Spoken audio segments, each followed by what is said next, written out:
What goes on, people? Welcome to Den Night, and today we're going to be unboxing and reviewing the Kotobukiya Yu-Gi-Oh figure. Still not sure if I'm saying that brand name right, but until I hear it corrected somewhere, that's how I'm going to say it. Now, last week we did the Slifer the Sky Dragon statue from the same company, so I thought it only fitting we go with the Yu-Gi-Oh statue to match this round, since that's the Egyptian god that was commonly associated with Yugi. So I'll take a quick look at the box. Nice outline of the Millennium Puzzle there. Backside too. Some good art of the statue with the Millennium Puzzle there. Yu-Gi-Oh with some cards. I keep using that interchangeably. Yugi. Yugi with the dual disc. Millennium Puzzle. Just some different shots of him. And we'll see what we can see inside the box before we open it. We have, of course, got the statue. Wow, I don't know card terminology. The hand of cards. Yeah, that's it. Looks like the one drawn card he'll have. I don't know if it has any art on them or not. We'll find that out. And Millennium Puzzle on a chain. So it looks like you can probably put it around his neck or just not do it at all. And, oh, yeah, and the dual disc, which is not on him now. I didn't even notice that. So this says 1/7 scale. I mean, I know he's not going to be to scale correct with Slifer, but that's fine. I would need like a real small figure to make the scale correct, but it's fine. So let's get him out of the box. All right, so here we got him out of the box. Quick aside, get that glare off somehow. I didn't notice inside the box, just because of the way the figure was in the plastic, the liner is like this really nice gold, holographic, I couldn't think of the word, holographic kind of thing with Egyptian writing. It kind of reminded me of the Ancient Mew card, if anyone else remembers. I think that was with the first Pokemon movie that they gave away. But I thought that was really cool. Neat little detail. I don't really know what I would do with it. It's probably just going to get tossed, but I just thought that was a neat aside. Anyway. So, and also I missed that the coat was separate too. You just couldn't tell in the box, which I'm also going to bring this up anyway now while I'm at it. The coat and his jeans, I don't think it's as obvious on the jeans, but the coat especially, I don't know, it's like this super glossy blue color. Like I said, his jeans are the same way, and it's kind of like distracting in my opinion, especially because he has such a muted like black tank top, and doesn't really, even his hair doesn't have any kind of gloss at all, and then his pants and coat, I don't know, I don't like it. I'm not a fan of that. But look at the accessories first. The Millennium Puzzle, I kind of wish they would have put some of that gloss energy into giving the Millennium Puzzle a little more sheen. That would have made more sense to me. But, and honestly, even the chain is very muted. I don't remember, honestly, I don't remember from the show how glossy or shiny the chain was, but I don't know, just a weird little thing. We'll do the dual disc next, just because I want to touch on the cards next. You got the 4,000 life points, so this, I think it's interesting they put the effort into putting the 4,000 life points on there. A lot of detail in the deck that's still in the dual disc. I'm pretty sure they got the number of field spaces right and everything. I'm not a big Yu-Gi-Oh card game expert, but even in the bottom, just a lot of good detail in the dual disc. Probably one of the highlights of this whole piece.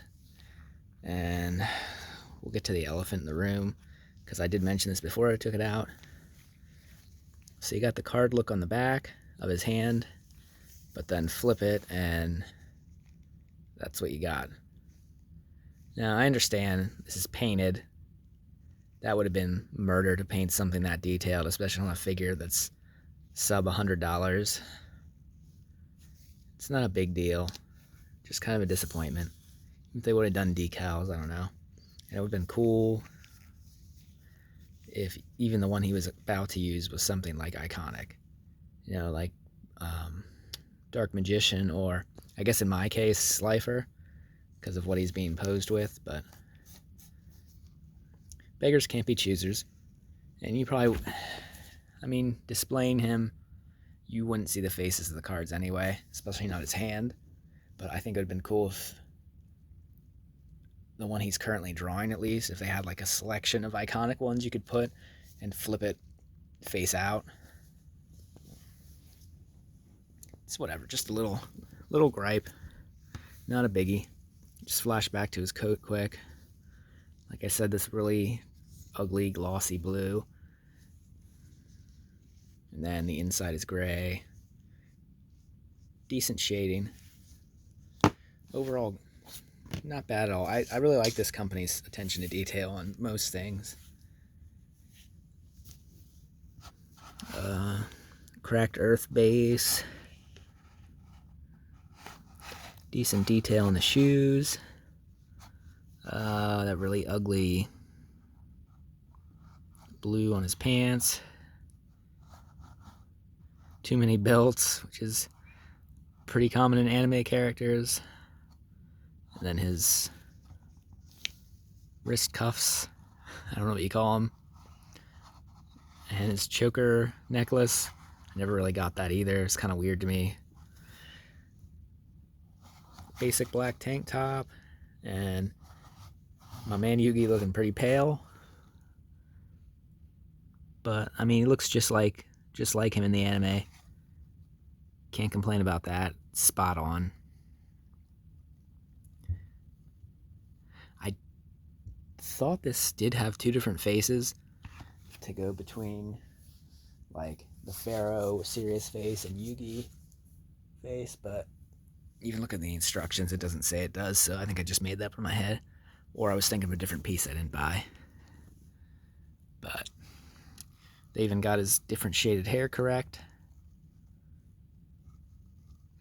The purple to red to black to yellow thing,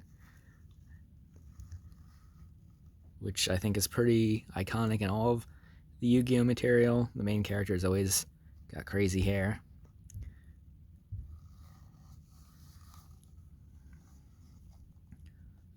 Card deck thing on his belt. Pretty solid piece in my opinion. I mean, it's nowhere near the detail of the Slifer statue from last episode, but I mean, the price is nowhere near the same either, so you can't really knock him for that. Solid piece overall, but let's get them together in the pose he's supposed to be in. Alright, so here we got them all put together. Overall, I like it, but of course, I'm going to have to cover some small gripes quickly. The way you obviously have to take off this hand and the head to get the cape on and the dual disc, respectively. But those two things also have their own integrated wrist, I don't know what these are called still, buckler, I don't know, and choker. So basically when you put him in the pose I think everyone would want him in anyway, or the setup, I guess, because it's the same pose. The setup everyone would want him in. You just have these two random things that, I mean, what do I do with them now? I'm just going to lose them. So that's one. Another small gripe is with the Millennium Necklace. They cast it, it's going to be hard to show it, with the loop for the chain in that way. I really don't remember show-wise how it looked, but the problem is when you do it that way, it naturally wants to flip this way, so the eye isn't facing forward, because that's just how it works. Now I'm not gonna be able to put it back. But so that's a gripe too, that you have to really work to position it right so the eye's facing out. They should have thought that through a little bit more. And I forgot my last gripe. Oh, I don't know why they didn't just cast the cards into the mold and just have them like that, because I mean, if the cards weren't there, he just has this weird like limp wrist thing that I don't know why you wouldn't put the cards there to begin with. So you're stuck shoving the cards through and getting paint transfer, because it obviously has to be just enough apart that the cards will slide in and hold. So I mean, you can see sliding it through, there was some paint transfer and the cards got messed up a little bit. That's a gripe. I mean, I guess up here, if they would have used the idea I said and had, a couple different iconic cards for him to hold, that you could even flip around and see what they were, I can understand that card coming out, but the deck itself, that just didn't make any sense to me. Just little things, attention to detail. But we'll look at the good things, I guess. Try and flip this back around. So yeah, I mean, it stays just because of the way it stays in his body area, just because of gravity. But then the chain looks all fucked up. Not a big fan. But overall, like I said, it's a pretty solid piece. Until you get real up close and see the things that aren't the greatest.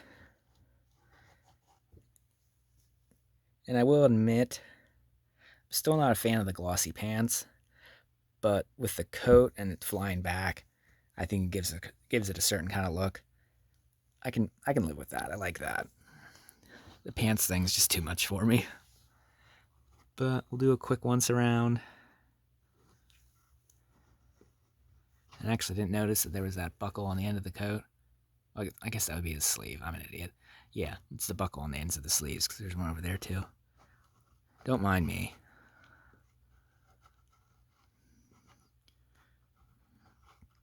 Overall, like I said, not a bad piece at all.